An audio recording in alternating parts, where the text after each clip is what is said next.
So, Made to Stick explores why some ideas thrive while others die. The authors, Chip and Dan Heath, break down the anatomy of ideas that stick and how we can make our own messages more effective and memorable. Welcome back to the Growthwell channel, the place where entrepreneurs and founders like you can find the tips, tools, and inspiration to pursue business growth in a healthy and balanced way. Today, we're going to dive into a book that changed the game for me and the way I think about messaging. And I believe so much that your messaging has to be on point in order to grow your business. So today, we're going to look at Made to Stick by Chip and Dan Heath. It's how to make your ideas unforgettable. But before we go on, make sure you hit that subscribe button, hit that like button, share with your friends, and we'll make sure to keep the content coming. So Made to Stick explores why some ideas thrive while others die. The authors, Chip and Dan Heath, break down the anatomy of ideas that stick and how we can make our own messages more effective and memorable. It's not just about having a good idea, but making that idea stick in the minds of your audience. For entrepreneurs like us, that's gold. At the heart of Made to Stick are 6 key principles summarized by the acronym SUCCESS. They are simplicity, unexpectedness, concreteness, credibility, emotions, and stories. So let's take a minute and briefly unpack each one of these so that you can understand how to apply them in your business. So let's start with simplicity. This is how stripping your message down to its core essential elements can make it more impactful. If you think about messages like Nike's "Just Do It," it doesn't get more simple than that. And it doesn't exactly say what they do, but it draws you in with its simplicity. And then over the decades that they've been in business, it's been core to who they really are as a business. The second principle is unexpectedness. This is all about how surprises can make your ideas more memorable. One of the best examples in history is Nordstrom.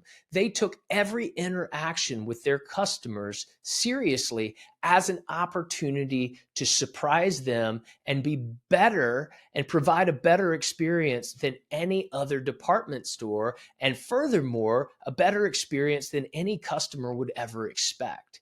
This led to customers telling their story over and over again to their friends and helped grow Nordstrom that we know today. The third principle is concreteness. This is all about the power of using clear, vivid details instead of abstract concepts. Sometimes you might use a metaphor. Think about built Ford tough. You know what tough means, or Chevy, like a rock. A rock, you know what a rock is. It is hard, it's tough, it's solid.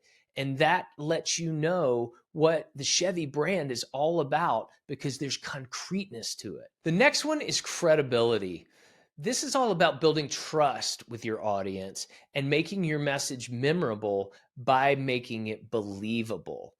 2 ways that you'll often see businesses doing that are by using a study, especially a well-known study by something like Harvard or a big institution, but they'll also use customer testimonials.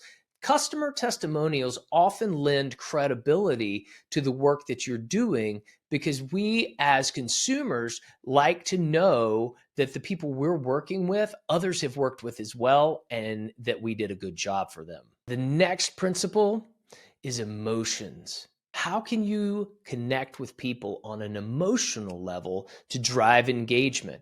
Think about commercials you see from cosmetics companies that make you feel comfortable in your skin, or perhaps commercials that get you excited and get you inspired or make you want to take a trip. I think about the Pure Michigan commercials. They really inspire me because they're beautiful and they show happy people in their wilderness, and I want to go there. And they're really playing on my emotions. And the last element of ideas that are made to stick is stories. This is how having a narrative along with your idea can make people care and will motivate them to act. This is at the heart of all marketing. It's how you make people feel that they're like you by using stories. Honestly, we use stories on this channel all the time, and we capture them into my podcast. Be sure to check those out. They are stories of entrepreneurs and how they've struggled and how they've found ways through it. And that's so important to help your ideas stick. The main idea of this channel is growth well. How do we do both? How do we have a successful business life and a well-balanced personal life? We use those stories all the time. I just talked to one guy who doesn't use an alarm clock, and I thought that was amazing because he told a story about why he doesn't use an alarm clock, because he lets his body rest when it needs it, and then he pushes when it needs it, and he maintains that balance. And I'll never forget that story that he told me today. So how do we apply these principles to our startups? Let's break it down a little bit. Simplicity isn't just about dumbing down your product. Like I said, it's about focusing on what truly matters to your customers. When you are crafting your value prop, ask yourself, what's the one thing I want my audience to remember? Think about the tens of thousands of messages consumers get every day. They won't remember a long, drawn out soliloquy about your business. You want them to remember one thing. What is that one thing? I have another video on here all about your elevator pitch that really dives into this concept of simplicity even deeper. And we even have a free guide on how you can build a better elevator pitch. So we'll drop that in the links below and you can check that out. Next, let's think about incorporating unexpectedness. This could be as simple as a surprising fact about your product or an unconventional marketing campaign. What can you do that's different? Another book I love is by Seth Godin. It's called Purple Cow. And it says, in a sea of black and white cows, a purple one would be remarkable. So how can you make your cow or your business purple to stand out?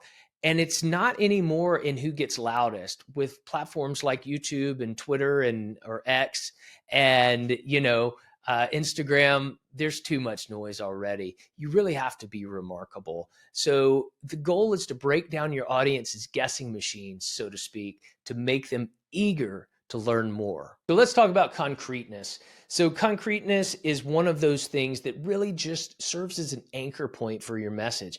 I work with startups all the time and I tell them to find a fact or a figure that's believable, but it's in terms that most audience members that they really want to attract can understand quickly. So one startup I was working with recently works with operating room optimization software. And that's not as important for this discussion as much as the pitch. And the pitch is something along the lines of, did you know that most operating rooms are underutilized by as much as 30 to 40%? And for every hour that an operating room is not used, it's costing a hospital almost $3,000. They can start doing the math in their head and say, whoa, that's a big problem. And they might ask me how many operating rooms are in the US or something like that, but they have this concrete nugget to anchor onto. And that's really, really important. So credibility is one of those, like I said earlier, one of the best ways to establish credibility is through testimonials. If you look on my websites, there's always going to be a quote from somebody I've worked with that says, hey, Josh did a good job. And the reason for that is because you want to have credibility. The next step to credibility might be using something like a case study that actually tells the story of how you did a good job and what the numbers behind your successes would be. Then emotions are those elements of our ideas and our pitches that really grab someone. Sometimes you may use a visual element that stirs inside somebody, a couple, maybe a happy couple, a frustrated person. You might use words like, how frustrating is it when you fill in the blank? Because you want them to get their head going, yes, that is so frustrating. Or, yes, I wish I had that kind of happiness. You are messing with people's emotions in a good way and making them feel something. Now, I personally believe you have a huge responsibility if you are going to make somebody feel something, to do it in a way that adds positivity to the world. That's my personal belief. But you can use emotions in all kinds of ways. Just use them responsibly. And then last, let's talk about stories. Stories are how we learn. There's a great quote. It says, facts are facts and stories are how we learn. And it's really stuck with me. If you look, especially at outdoor brands, which I'm really big into, like Patagonia or some of the bike brands like Santa Cruz, and you go check out their YouTubes after you watch ours, of course, but you will see story after story after story. They almost don't even talk about their gear. They just tell stories. And it draws me in because I want to be like those adventurers in the Patagonia commercial or in the Santa Cruz videos that are on their YouTube. So it's really important to tell stories because you find your tribe as you tell your story. You know, for years and years and years throughout the history of the world, that's how information has been passed, is through story. So what story are you trying to tell in your business? As entrepreneurs, we're in the business of selling the vision, selling the dream. By applying success principles from Made to Stick, we can make our visions as sticky as possible and drive our business forward in a healthy and balanced way. If you've enjoyed this review and want to learn more about crafting messages that resonate, read Made to Stick or download our free guide to creating your first elevator pitch. Also, hit the like button, subscribe, share the video with fellow entrepreneurs. Remember, making your ideas stick is the first step to making it a reality. So thanks for watching, and we'll see you in the next one. Until then, I hope you go out and pursue growth well.